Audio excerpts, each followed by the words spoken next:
సాధన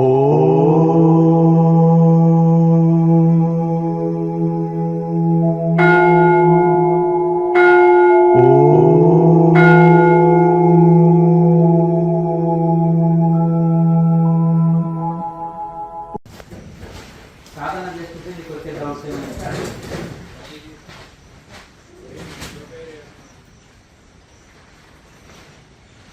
అలాగే కింది కానించుకోవాలి చేతులను. నాభిలో లైట్గా ప్రెస్ చేసి ఉంచాలి బొటనెలని. తర్వాత చిటికెనెలని కింది కానించి ఉంచాలి. నాభి క్రియ.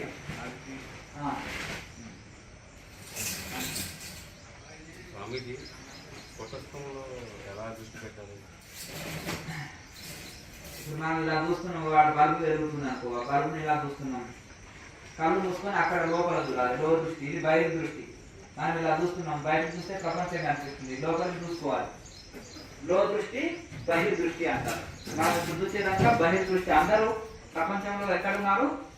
బహిర్దృష్టిలో ఉన్నారు. యోగి అంతర్దృష్టిలో ఉండాలి, అంతే కదా. కొంతమంది యోగులు కానీ సన్యాసులు కానీ ఒక కొన్ని నియమం ఉంటుంది. నేల చూపే చూడాలి, పైకి చూడొద్దు. 3 అడుగులే కనిపించాలి. అర్థం కదా, 3 అడుగులే, అంతకంటే దూరం చూడొద్దు. దేన్ని పట్టించుకోకుండా పోతారు, చూసింటారు.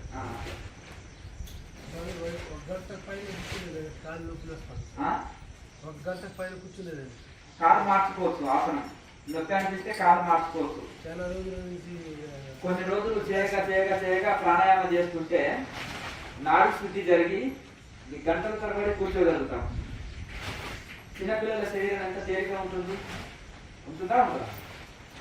కొన్ని ఆసనాలు వేయాలన్నా వాళ్ళు తేలిక వేసేస్తారు. ఎందుకు? ఇంకా వాళ్ళు ఉప్పు, కారం, మసాలాలు వాళ్ళ శరీరానికి ఇంకా తీసుకోలేదు. వాళ్ళ చాలా సున్నిత శరీరం ఉంటుంది. అలాగే మనము అలా తేలిక అయిపోతుంది. నాడీ శుద్ధి జరిగినప్పుడు శరీరం తేలికై గంటల తరబడి కూర్చుంటాం. ఏ శ్రమ లేకుండా గంటల తరబడి కూర్చోగలుగుతాం. ఎప్పుడైతే ప్రాణాయామంతో నాడి మండలి శుద్ధి చేసుకున్న వాళ్ళకి ఆసనాలు కూడా చాలా తేలిక, ఏ ఆసనమైనా వేయగలుగుతాం. అంతవరకు నాకు ఏ ఆసనాలు రాకపోలేదండి, చక్కగా నేను కూర్చోగలుగుతాను అంటారు. అంతేనా కదా. మొదలు కూర్చుంటూ అనుకో ఈ కార్యక్రమం ఉంటుంది, అవునా? కింది కూడా రాదు. చేయగా మనం చక్కగా ఇలా కూర్చోగలుగుతాం. ఆసనంలో పద్మాసనం కానీ సిద్ధాసనంలో కానీ చక్కగా కూర్చోగలుగుతాం. అట్లా అభ్యాసం కూసు విద్య. అభ్యాసం చేయగా ఇది తేలిక అవుతుంది. మొదలు కఠినమైన పని, తర్వాత తేలిక అవుతుంది.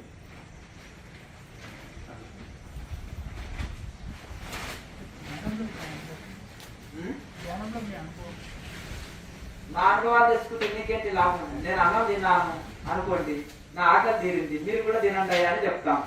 అర్థంగా? అయితే ఇది ఒక ఫ్యాషన్ ఏమైందంటే, ఎవరన్నా వాళ్ళ అనుభవాలు ఎక్స్పీరియన్స్ చేసి చెప్తున్నా అనుకో, సేమ్ కాపీ పేస్ట్ చేసేస్తారు పక్క వాళ్ళు కూడా. అర్థమైంది కదా. ఇంకా ఒకటి చిన్నగా యాడ్ చేస్తారు, అంతేనా? నాకు జెర్క్స్ వస్తుందంటే కుండలు ఎగిరి తంతుందండి, నేను తట్టుకోలేకపోతున్నాను, ఎగిరి తంతుంది లోపల అంటారు ఒక ఆయన, అంతేనా? కొన్ని చోట్ల చూడండి, తల పిచ్చివాడు లాంటి తిప్పుతుంటాడు, ఇలా ఇలా ఇలా. ఒక ఆయన ఊగిపోతుంటాడు, పునకాలు వచ్చిన వాళ్ళకి. ఒక ఆయన ఎగిరి పట్టుకుంటాడు, ఆయన గోడ పుట్టుకుంటుంటాడు తలని. ఒక ఆయన దొరలాడి ఎగిరి పట్టుకుంటాడు. చేసిందో అసలు అర్థం కాదు. ఎర్రగడ్డ హాస్పిటల్ నుంచి వచ్చినట్టు, అంతేనా కదా. అది అసలు ఎక్కడ చూసారో, ఏడ చదివారో, అసలు ఆ పుస్తకాలు రాసిన వాడికన్నా మైండ్ ఉందో తెలుస్తలేదు అర్థం. అర్థం అట్లా కనుక ఇది ఎప్పుడైతే మనం సాధన చేస్తుంటామో, నేను అదే చెప్తుంటాను, నాదా బిందు కళల్ని అనుభూతి చేయాలి. యోగ మార్గం, ఋషి మార్గం, సనాతన భారతీయ సాంప్రదాయమైన యోగం. ఇది సైంటిఫిక్ అయిన యోగం. ఇవి లేకుండా నేను ధ్యానిని, నేను యోగిని అని చెప్పే హక్కు లేదు. అసలు దాని ధ్యానం అనబడదు. సైన్స్లో కొన్ని ఫార్ములాస్ ఉంటాయి. మనం ట్రైన్ ద్వారా హైదరాబాద్ వెళ్తున్నాం మన ఆశ్రమం నుంచి. ఏ స్టేజెస్ వస్తాయి చెప్పాలి కదా. లేకపోతే నాగర్ కర్నూలు, అచ్చంపేట, సున్నిపేట వచ్చిందంటే శ్రీశైలం రోడ్ చెప్తున్నాడు. అక్కడ ట్రైన్ ఉందా? లేదు కదా. ట్రైన్ ప్రయాణం చేసిందంటే మనం నమ్ముతాము? నమ్మం కదా. తెలుగుని వాడు అట్లనా అండి అంటారు, అంతేనా కదా. మనం ఏమంటే హైదరాబాద్ వచ్చి మధ్యలో కాశీ ఉంది వచ్చిందా నాకంటే చిన్నపిల్లడు నమ్ముతాడు. అయ్యో హైదరాబాద్ మధ్యలో కాశీ ఉంది అండి ఇప్పుడు పోతుంటే అంతేనా కదా. జడ్చర్ల నుంచి హైదరాబాద్ మధ్యలో కాశీ ఉంది నేను చూసినాను అన్నాడు అనుకో, నమ్మేస్తాడు చిన్నపిల్లవాడు, తెలియదు కదా. అట్లా కనుక ఆ స్టేజీలు ఆ రూట్ లో ప్రయాణం చేసిన వాళ్ళకి తప్పు చెప్తున్నాడా కరెక్ట్ చెప్తున్నాడా అనేది వాళ్ళకి తెలిసిపోతుంది. అర్థం కనుక ఒక మనిషి తను చెప్పే అనుభూతుల్ని బట్టి ధ్యానంలో కూర్చున్న పద్ధతిని బట్టి అతను ఏ పరంపరని ఫాలో అవుతున్నాడు, అసలు ధ్యానం రైట్ చేస్తున్నాడు రాంగ్ చేస్తున్నాడు అనేది ఎంబడే తెలుసుకుంటారు కొంతమంది యోగులు. ఇప్పుడు చిన్నపిల్లవాడు ఏం చేస్తాడు, ఏదో తప్పు పిచ్చి పిచ్చి రాసినవే ఏబిసిడీలు అన్నారనుకో, ఇట్లా చదివొచ్చిన వాళ్ళు తెలుసుకుంటారు కదా ఎంత తప్పు ఉన్నాయని. ఇప్పుడు ఏం చేసినా ఇది రైట్ నేను లెక్క కరెక్ట్ చేసిన అంటావంటే మాస్టర్కి తెలుస్తుంది నాకు లెక్క తప్పు చేశాడా కరెక్ట్ చేశాడా అనేది. కాకపోతే చిన్నపిల్లవాడు వాదిస్తాడు, లేదు నేను రైట్ చేసిన లెక్క మా మాస్టర్ ఇలాగే చెప్పాడు. అంతేనా, ఆయన సోషల్ మాస్టరు, ఆయనకు మ్యాథమెటిక్స్ రాదాయ బాబు అంతేనా కదా. ఒక మ్యాథమెటిక్స్ మాస్టరు కరెక్ట్ నీకు చెప్పగలుగుతాడు. నువ్వు ఆ సోషల్ మాస్టర్ దగ్గర చేసుకున్నావు, ఆయనకు లెక్కలు సరిగ్గా రావు, అంత వీక్ ఆయన, నువ్వు అందుకనే నువ్వు ఉల్టా చేస్తున్నావు అంటున్నాడు. కనుక దాంట్లో ఏదైతే ఉంటుందో ఋషి మార్గంలో కరెక్ట్ చేసినప్పుడు అది నేర్చుకున్నప్పుడు నేను చెప్పినాను నాదా బిందు కలదు. అసలు నేను ఎప్పుడు చెప్తుంటాను, పుస్తకాలు రాసినా ఇంటర్వ్యూ చెప్పినా ఏది మాట్లాడినా ఇవి 3 ఎక్స్పీరియన్స్ చేయాలి మొదలు. ఇది రైట్ మార్గం. ఇవన్నీ దాటుకున్న తర్వాతనే ఇంకా మీరేమన్నా ధ్యాన స్థితిలో సమాధి స్థితిలో ఇంకేమన్నా చెప్పండి దాన్ని. అర్థంగా ఇవి లేకుండా ఆ 5 మెట్టును అందుకోలేము, 10th లేకుండా డిగ్రీ పాస్ కాలేవు, మధ్యనే వస్తుంది.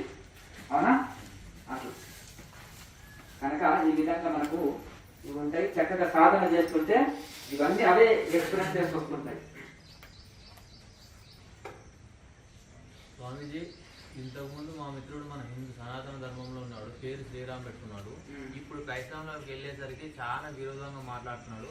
అయితే అతనికి మన ధర్మం గురించి తెలియపరచాల్సి ఉందా లేదా? అయితే నేను ఇతను మూర్ఖంతో వాదించడం ఎందుకున్నాను, కానీ అతను మన దేవతను ఇష్టాపూర్వకంగా దూషించసాగుతున్నాడు అనమాట.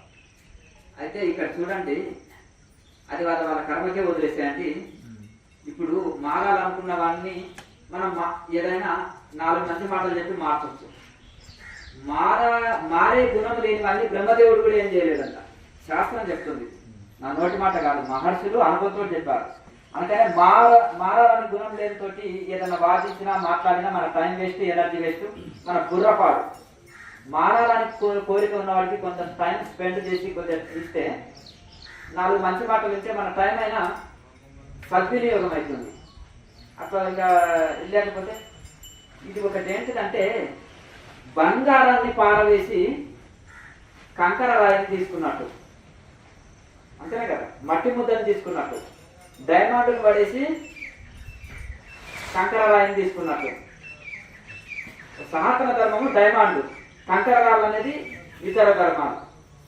అతను ఏమంటాడంటే ప్రతిదాని బైబిల్ గురించి యేసు జీవమున్న దేవుడు, మీరు జీవన్ లేని దేవుడు అని చెప్పాడు. యేసు నిజంగా ఉన్నాడు, ఆయన దేవుడు అని ఎవరన్నారు? ఆయన ఒక ప్రవక్త అనుకో, ఓ ప్రవక్త అనుకో. ఆయన మనకు 100,000 మంది గురువులు ఉన్నారు, ఋషులు 1000 మంది గురువులు, ఆయన ఒక జస్ట్ ఒక గురువు అనుకో.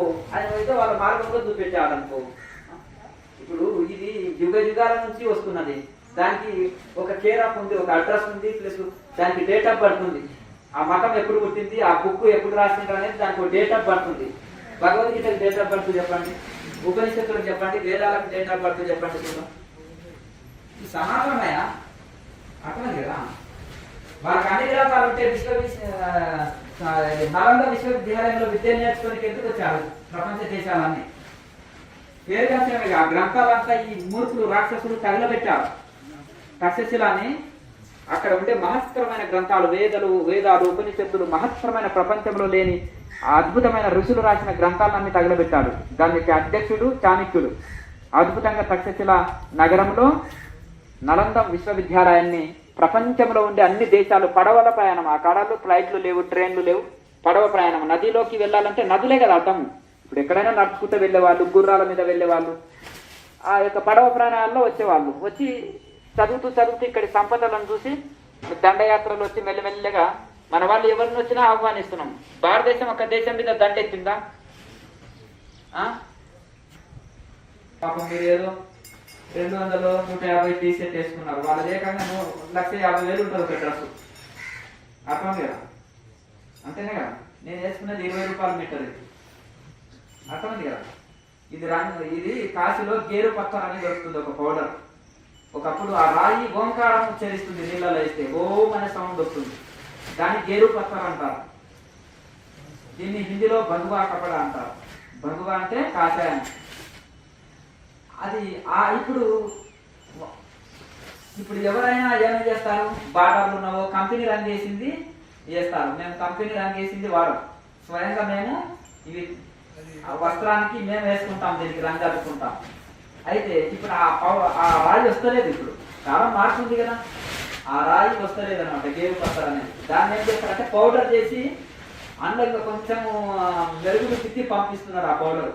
ఆ పౌడర్ని నీళ్ళలో వేసి తెల్ల వస్త్రం తీసుకొచ్చి వేస్తాం. ఆ తెల్లగున్నప్పుడు అయ్యో ఎంతంటే స్వామిజీ ఇంత చీపు వస్త్రమా మీరు కట్టేది, ఇంత ఇదా అయ్యో అని అంటారు. మీరు ఆ తెల్ల వస్త్రాన్ని చూస్తే మీరు చూడలేరు అసలు. అంటే అంత ఇది ఉంటుంది. దానికి ఆ రంగు వేసిన తర్వాత కలర్ఫుల్ కనిపిస్తుంది అంతే. అంటే అంతకంటే చీపు ఏ పీదవాడు కట్టలేదు. అర్థంగా? అది వైట్ వస్త్రాన్ని చూస్తే మీరు ప్యూర్ వైట్ కూడా ఉండదు, pink colour, light pink colour లాగా వస్తుంటుంది. పూర్వకాలము గవర్నమెంట్ బీద వాళ్ళకి ఇచ్చేవాళ్ళు. అర్థం? ఆ బోర్డులో ఉంది చూడండి వైట్, ప్యూర్ వైట్ కాదు, పింక్. అదే మన దాని ఏమంటారంటే ఇది క్రీమ్ కలర్ లో ఉంటుంది కనుక ఆ విధంగా మరి ఇప్పుడు ఏంటిదంటే ఆధ్యాత్మికం అంటే చాలా ఆడంబరం అయిపోతుంది, అంతేనా కదా? ఆధ్యాత్మిక గురువులదే లగ్జరీ జీవితం ఉంటుంది. సామాన్యులు ఏంటి చెప్పండి? సామాన్యులు పాపం ఏదో నార్మల్ జీవితం, సహజ జీవితం గడుపుతున్నారు. బంగారు సింహాసనాలు, బంగారు ప్లేట్లు తినుటకు, బంగారు టాయిలెట్లు. అర్థమైంది కదా? 1,50,000 రూపాయల డ్రెస్సు బాగుంది, అంతేనా కదా?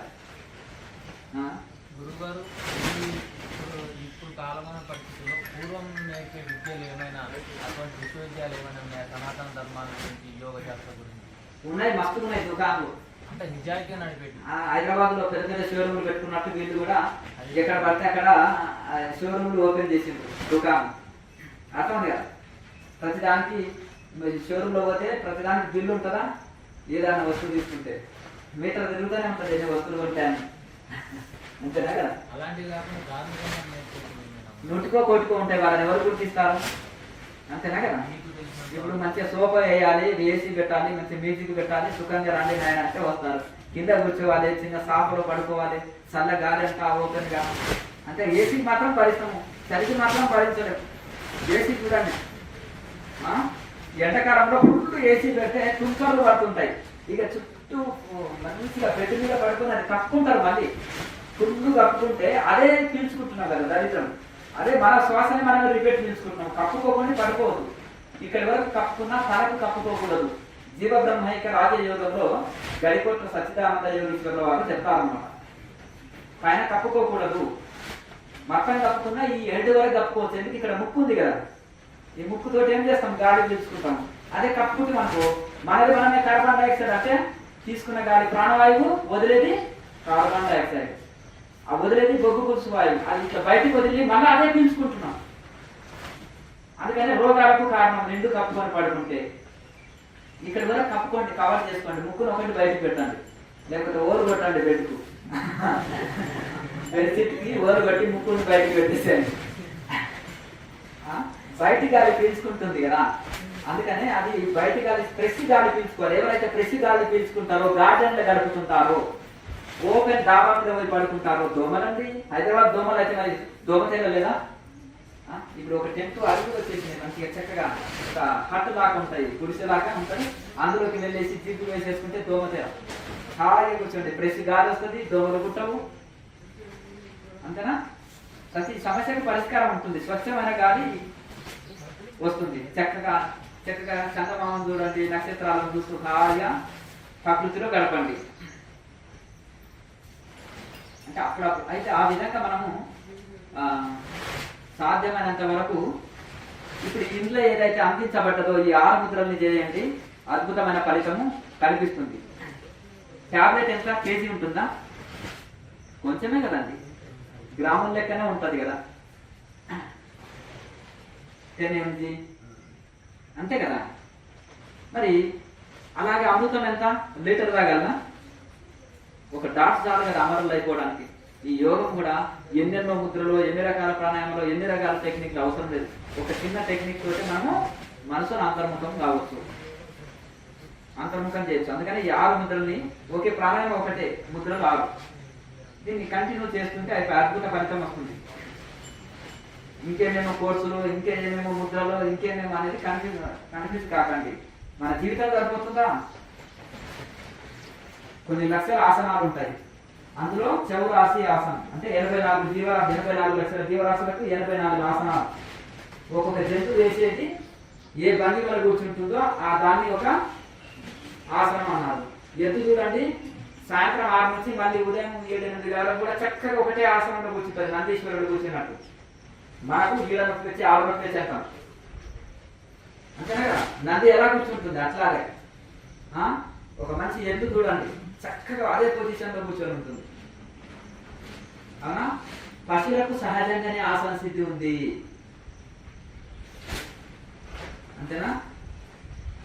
పశుపక్షులకి సహజంగానే ఆసన స్థితి ఉంది, మనిషికి ఒకటికే లేదు. ఎందుకు? అవి ప్రకృతి ఇచ్చినట్టు జీవిస్తున్నాయి, ప్రకృతి ఇచ్చినట్టు భోజనం చేస్తున్నాయి, ప్రకృతి ప్రకారం నడుస్తున్నాయి. ఒక మనిషే ప్రకృతికి విరుద్ధంగా నడిచేవాడు. ఇప్పుడు జంతువులు భగవంతుని ప్రేరణ చేసుకున్నాయంట. కరోనా అప్పుడు అందరు లాక్లు వేసుకొని ఇంట్లో ఉంటే ప్రకృతి చాలా బాగుందంట, ఏ కాలుష్యం లేదు, అంతేనా కదా. సముద్రాలన్నీ బాగున్నాయి, పడవలు నడవలేదు, స్టీమర్ నడవలేదు, చక్కగా అలాగే ట్రైన్లు నడవలేదు, బస్సులు నడవలేదు, వెహికల్స్ నడవలేదు, పోగలేదు, దుమ్ము లేదు. మానవుడు ఎప్పుడు అట్లే ఉండాలి స్వామీజీ అని ఆ జంతువులని మొక్కుకున్నాయంట.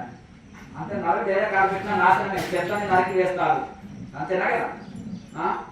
జంతువులను వేటాడతాడు, రకరకాలు ఉంటుంది కదా, పొల్యూషన్ క్రియేటివ్ చేస్తాడు. ఒక్క జంతువు పక్షులు పొల్యూషన్ ఏమైనా తయారు చేస్తున్నాయా? వాటి ఎరువు కూడా చెట్లకు ఇంకా మంచిది, ఫుడ్, చెట్లకు ఆహారం. మరి అది ప్రకృతి ప్రకారం జీవిస్తున్నాయి, తను జీవిస్తుంది, తోటి జీవిని జీవించడానికి సహకరిస్తుంది, ఏ జీవికి అడ్డుపోతలేదు. మళ్ళీ పైగా అవి ప్రకృతికి అనుకూలంగా జీవిస్తున్నాయి, రేపటి కోసం ఆలోచన లేదు, దాచుకునే గుణం లేదు. ఉందా చెప్పండి? ఈ గడ్డి ఉంది, రేపు వేరే పక్షులు వచ్చి తింటాయేమో ఆ పక్క ఊరు కానీ మొత్తం పోసుకొని మనం వస్తాం, అది ఉన్నకాడికి తినేస్తుంది. పక్షులు ఏం చేస్తాయి, ఒక పెద్ద సంచిలో ధాన్యాలంతా ఎత్తుకొని పోయి నా గూట్లో పెట్టుకుందాము, నా చెట్టు మీద పెట్టుకుందాం అనేది లేదు. అది ఉన్న వరకు తింటాయి, మళ్ళీ తోటి జీవులు తినేటట్టు సహకరిస్తాయి, పరిశ్రమ చేసి ఆహారాన్ని సంపాదిస్తాయి. అట్లా వాటి నుంచి ఎంతో నేర్చుకోవాలి మనం. అందుకని ఋషులు పక్షులను ఆదర్శం తీసుకుంటారు, జంతువులను ఆదర్శం. రేపటి గురించి ఆలోచించారు, ఏ టెన్షన్ లేదు, ఏ భయం లేదు, రేపటి గురించి ఆలోచన లేదు, దాచుకునే గుణం లేదు. పక్షుల్లో వీళ్ళు జంతువులాగా అయిపోతారు ఋషులు కూడా, అంతేనా? అట్లా నెక్స్ట్ స్వామి, ఇప్పుడు మనిషి జన్మ వచ్చింది కదా స్వామి, ఇప్పుడు అనేక జీవరాశులని దాటుకొని జన్మలు దాటుకొని వస్తే మనిషి జన్మ వస్తుంది. ఒకసారి మనిషి జన్మ వచ్చినాక ఇంకా మళ్ళీ మనిషి జన్మనే వస్తుంటుంది, కానీ ఇంకా వేరే దానికి అట్లా చెప్పడానికి ఏం లేదు. మనిషి జన్మ తిరిగి మనిషి జన్మనే పొందుతాడని లేదు. ఇప్పుడు మనిషి ఒకప్పుడు ఉత్తముడు ఉన్నవాడు కూడా కొన్ని రోజులు దిగజారి కూడా పోతాడు కదా, అంతేనా కదా. ఒక మూర్ఖుడు లాంటి వాడు గొప్పవాడిగా కూడా మాట్లాడు కదా. ఇప్పుడు వాల్మీకి ఋషి ఏదో బంతిపోటు దొంగగా ఉండేవాడు, మరి నారదుని సాంగత్యం చేత ఋషిగా మారిపోయాడు, తపస్సు చేశాడు అని మనము విన్నాం కదా. అయితే అంటే మహనీయుల సాంగత్యంలో మూర్ఖులు కూడా జ్ఞానులుగా మారుతారు. ఒక మంచివాడు కూడా అజ్ఞానుల సాంగత్యం చేత ఒక అజ్ఞానిగా మారుతాడు. మా వాడు చాలా మంచివాడు అండి, ఆ కాలేజీకి వెళ్ళాడు, ఫ్రెండ్స్ ఎప్పుడు తిరుగుతూ వాడన్నిటికీ బానిస అయిపోయాడండి, వైన్ తాగుతాడు, స్మోక్ చేస్తాడు, మరి బ్రాహ్మణ ఫ్యామిలీ అండి అంటారా. మేము మంచి సంస్కారం ఇచ్చినాము, 10th వరకు పర్వాలేదు, మా చేతిలో ఉన్నాడు, బయట పంపించేసినాము పై చదువుల కోసము, ఆ సిటీలు పోయాడు, ఫ్రెండ్స్ సాంగత్యంతో చెడిపోయాడండి అంటారా?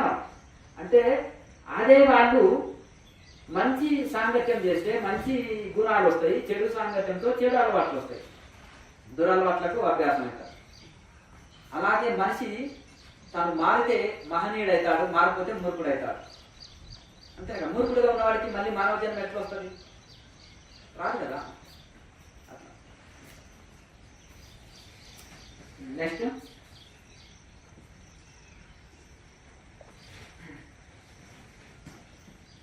ఇంకా అందరు కూడా వేడి వేడిగా టిఫిన్ రెడీ ఉంది, వెళ్ళేవాళ్ళు ఫోన్ చేసి వెళ్ళండి. ఇంటికి వెళ్ళి 2 పూటలు సాధన చేసుకోండి.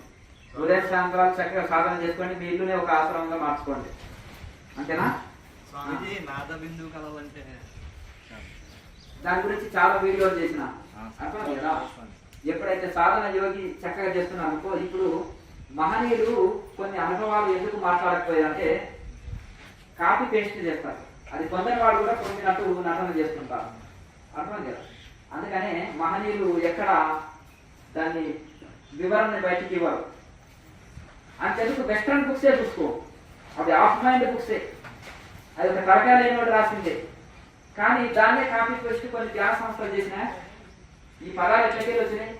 అంటే గత జన్మలు అంటారు, రాష్ట్ర ట్రావెలింగ్ అంటారు, నక్షత్రంలో కాదు చూసి మారిపోతున్నారు. పిలక పెట్టుకోనికి ఎవరికి ఇష్టం లేదు. అర్థమైంది కదా. ఇంకా ఎవరికైనా ఇంకా పిలక పెట్టి టోపీతోటి కవర్ చేస్తున్నాడు. ఇప్పుడు వేరే పాఠశాలలో చదివేవాడు కూడా జీన్స్ ప్యాంట్ వేసి, టీషర్ట్ వేసి, మంచి ఇన్సైడ్ చేసుకొని, బెల్ట్ పెట్టుకొని, షూ వేసుకొని, మంచిగా రేపర్ గ్లాసెస్ పెట్టుకొని వాడు జుట్టుని కవర్ చేస్తున్నాడు క్యాప్స్ ద్వారా. అవునా కదా. ఆ పిల్లకని గుంటుని కవర్ చేసి వస్తున్నాడు. అర్థం. ఎందుకంటే ఎందుకయ్యా మీరు మా సంస్కృతి అంటే మాకు విలువ చేయరండి. బ్రాహ్మణ గెటప్లో కనిపిస్తే, పంతులు గెటప్లో కనిపిస్తే, మేము సాఫ్ట్వేర్ వాడికి 1 లక్ష రూపాయలు చంపితే నాకు 5 లక్షలు ఉంది. నాకు నెలకు నా ఆదాయము నెలకు 5-6 లక్షలు ఉంది. సాఫ్ట్వేర్ వాడికి 1 లక్ష రూపాయలే. అందుకనే నేను ఈ గెటప్లో పోతే నాకు వాల్యూ ఉండదు. అందుకనే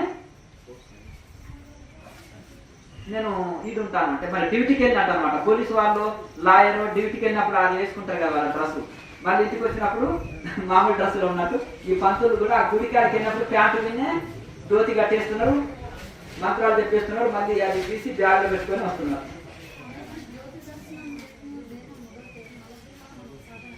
అక్కడి నుంచి ప్రారంభమవుతుంది. మళ్ళీ తిరిగి అక్కడి నుంచి నాదా బిందు కళలు ఎప్పుడైతే జ్యోతి ముద్ర వేశారో, మహాముద్ర వేశారో ఆటోమేటిక్ అది ఉత్పత్తి అయితే ఒకసారి నాదం పుట్టింది అనుకో లోపల, అది పోదు, చనిపోయిన దాకా పోదు. ఇది ఒక స్టేజ్. 10th చదివినాం అనుకో నీకు ఎప్పుడైనా గుర్తుంటుంది. మరి 10 సంవత్సరాల తర్వాత కూడా 10th గుర్తుంటుంది. ఈదగా నేర్చినాం అనుకో నీళ్ళలో తోసినా కానీ 20 సంవత్సరాల తర్వాత కూడా ఈ గుర్తు వస్తావు. అర్థం కదా. మొదలు నాదం పుడుతుంది, బిందు దర్శనము, కూటస్థ చైతన్య దర్శనం, ఇవన్నీ జరుగుతాయి. ఇవన్నీ 3: నాదము, బిందువు,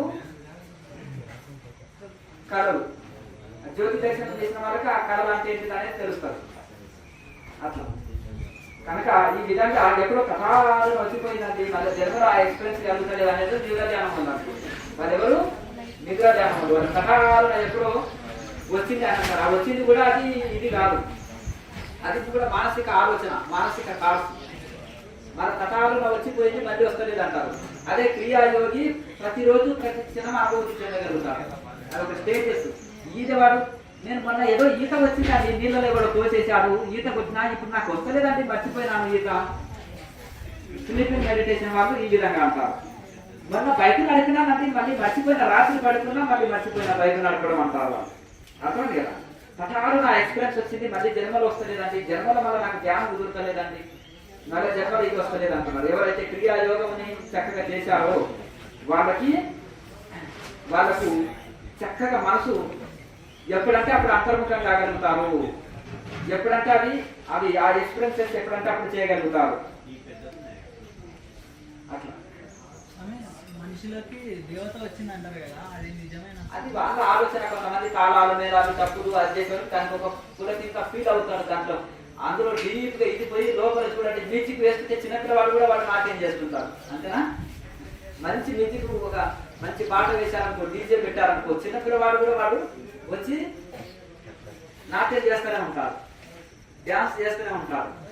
అలాగే వీళ్ళకు కూడా ఆ ఆధ్యాత్మిక ఎక్కువ ఎప్పుడు జరుగుతాయి? పెద్ద పెద్ద పండుగలు జరిగేటప్పుడు, ఫెస్టివల్స్ జరిగేటప్పుడు, అలాగే పెద్ద పెద్ద దేవాలయాల్లో పెద్ద పెద్ద ఫంక్షన్స్ జరుగుతున్నప్పుడు, తిరణాలు జాతరలు జరుగుతున్నప్పుడు, తాళాలు మేళాలు మంచి ఇది జరుగుతున్నప్పుడు ఒకరికి పూనకం వచ్చిందనుకో అందరూ ఊగిపోతారు. అప్పుడు ఏం చేస్తారు? చెర్లగోల అంటారు, దాన్ని ఇలా తిప్పుతుంటారు. ఒరిజినల్ ఎవరో తిప్పినప్పుడు అమ్మో ఇలా చూసారు మెల్లగా ఒక్కొక్కటి ఆఫ్ అయిపోతుంటాయి. ఎందుకు? వేసి కొట్టాడనుకో వాంతలో చేస్తాయని. ఆ నిజంగా పూనకాలం వాళ్ళకు ఆ 100 దెబ్బలు కొట్టినా వాళ్ళకి అందులో ముందుగా నిండు తాగిన వాడికి దెబ్బలు కొట్టినా తెలియదు, అంతేనా కదా? ఏదైనా బురదల పోయి పడ్డా వాడికి తెలియదు, రెండో రోజు ఒళ్ళు నొప్పులతో తెలుస్తుంటుంది. అలాగే ఫుల్ తాగిన వాడికి తెలుస్తుంటుంది కాదు, స్పృహ ఉంటుంది శరీర ధ్యాస. అలాగే నిండు పూనకాల్లో ఉన్న వాళ్ళకు శరీర స్పృహ ఉన్నది కాదు, 4 దెబ్బలు కొట్టిన వాళ్ళకి తెలియదు. ఇలా తిప్పినప్పుడు ఏం చేస్తారు? ఒక్కొక్కటి నిలిపివేస్తారు, ఆగిపోతుంటాయి. అంటే అందరూ ఊగిపోతున్నారు, మేము ఊగిపోతున్నామని. చూడండి, ఎవరైనా ధ్యానంలో తల ఊపాడనుకోండి అందరూ ఊగిపోతుంటాయి. తల ఒక ఆయన గోడ బాదుకున్నాడు అనుకో అందరూ బాదుకుంటారు, ఒక ఆయన ఎగిరి పడ్డాడు అనుకో అందరూ ది గ్రేట్ మాస్టర్ ఈయనకి అంత గుండెల్ని ఎగిరి అంటుంది, ఎగిరి పడుతున్నాడు, ఆయన పట్టుకోండి నలుగురు పూనకాలు వచ్చిన వాళ్ళు నలుగురు పట్టుకున్నాడు అనే వరకు అందరూ ఊగిపోతుంటారు కదా, అంతే కదా? ఒక గురువు చప్పట్లు కొట్టించారనుకో, ఓహో ఈయనకు ఒకరైతే పొగిడాలి, నా గురువు గారు నన్ను ఎందుకు పొగిడారు అని ఈయన కూడా ఎగిరెగిరి పడుతుంటారు. మనిషి యాక్సిడెంట్ లో లేకుండా ఊరేసుకొని అట్లా చనిపోతారు కదా స్వామి, చనిపోయిన తర్వాత దయ్యం అవుతారు అంటారు. అవన్నీ ఏమి ఇది కాదు, మళ్ళీ అక్కడ మళ్ళీ జన్మ తీసుకుంటారు. ఆయన ఖాతాలో ఎంత పుణ్యం ఉందో, ఏ జన్మ పొందే అర్హత సంపాదించాడో ఆ జన్మ వస్తుంది. ఇప్పుడు నువ్వు 10th చదివితే దానికి ఏం జాబ్ వస్తుంది? అంతే, ఏదో చిన్న చిన్నగా జాబ్ వస్తుంది. అలాగే నువ్వు బీటెక్ చేస్తే జాబ్ వస్తుంది, ఎంటెక్ చేస్తే ఏం జాబ్ వస్తుంది నీకు. అలాగే కదా ఎంబీబీఎస్ చేసి దానికి ఎవరు ఏ చదువు చదివితే ఏ జాబ్ వస్తుందని నిర్ణయించినట్టు వాళ్ళ పుణ్యానుసారంగా దాన్ని బట్టి వాళ్ళకి ఆయా జన్మలు పొందుతారు.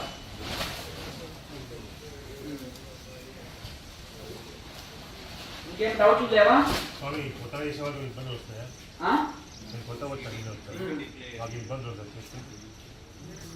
సాధన చేస్తుంటే ఏ ఇబ్బంది ఉండదు, ఏమి ఇది కాదు. నాకని ఎప్పుడు కోల్డ్ చేసుకొని ఉంటుంది. ఒకవేళ ఇప్పుడు చల్లకాలంలో ఏం కాదు, ఎండాకాలంలో వేడి అనిపిస్తే కొంచెం మధ్య లాంటివి తాగొచ్చు, నిమ్మరసం తాగొచ్చు, అలాగే సుగంధ పాలవేళ్ళ పొడి మధ్యలో వేసుకొని తాగొచ్చు. ఆలవేరా జ్యూస్, ఆమ్లా జ్యూస్ తాగితే పొట్ట క్లీన్ ఉంటుంది, శరీరంలో వేడి ఉండదు, శరీరంలో ఎటువంటి రకాల వేడి ఉన్నా కొట్టేస్తుంది. నాలుకని ఎప్పుడు కోల్డ్ చేసుకొని నుంచి చక్కగా చేయాలి సాధన. మొదలు సాధన ఏంటంటే చాలా కష్టంగా ఉంటుందంట. సాధనలో మనసు నిలిస్తే అప్పుడు చాలా సుఖంగా ఉంటుంది, ఏ ఇబ్బంది ఉండదు. అట్లా హనుమంతుడు అంటారు, ఇది చాలా కష్టమైనది స్వామి అంటాడు. మళ్ళీ తర్వాత ఇది చాలా ఈజీ స్వామి అంటారు శ్రీరాముడి చేత. నీరు తాగుట కష్టమా, పువ్వును దించుట కష్టమా, కనురెప్పలు ఆడించుట కష్టమా? ఈజీ కదా. అలాగే ఈ సమాధి స్థితి అందుకోవడం అంత ఈజీ స్వామి అంటారు హనుమంతుడు. మొదలేమంటాడు? స్వామి పర్వతం ఎత్తుకోమన్నా ఎత్తుకొస్తాను, నీళ్ళ మీద నడవమన్నా నడుస్తాను, కానీ మనసు నిలపడం కష్టం అంటారు. అట్లా కనుక ఎవరికైతే వైరాగ్యం ఉంటుందో, ఎవరు తీవ్ర సాధన చేస్తారో వాళ్ళకి ఈజీ. ఎవరికి వైరాగ్యం లేదో, ఎవరు తీవ్ర సాధన చేయరో వాళ్ళకి కష్టం. ఎవరు ఆహార నియమాలు పాటించి వైరాగ్యం కలిగి సాధన చేసిన వాళ్ళకి ఈజీ. అట్లా మంచిదిగా